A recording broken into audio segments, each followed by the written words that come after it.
මේක මම පළවෙනි වතාවට තමයි මාතෙන් ස්කූල් channel එක හරහා ඔයගලන්ට අරන් එන්නේ.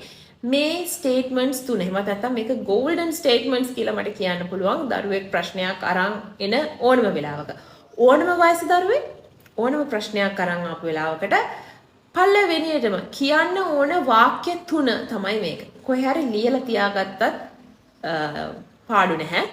පළවෙනි එක තමයි මම හරිම සතුටු වෙනවා. I'm so glad you are talking to me about this. මම සතුටු වෙනවා ඔයා මට මේක කියන්න පෙළඹුණාට. මම මේක ඇත්තටම අගය කරනවා ඔයා ඇවිල්ලා ඔයාගේ ප්‍රශ්නයක් මට කියන්න තීරණය කරපු එක. ඔක තමයි පළවෙනි එක. දෙවෙනි එක. මම ඔයාව විශ්වාස කරනවා. ඔයා කියන දේ මම විශ්වාස කරනවා. තුන්වෙනි එක. tell me more. කියන්න මට තව විස්තර කියන්න.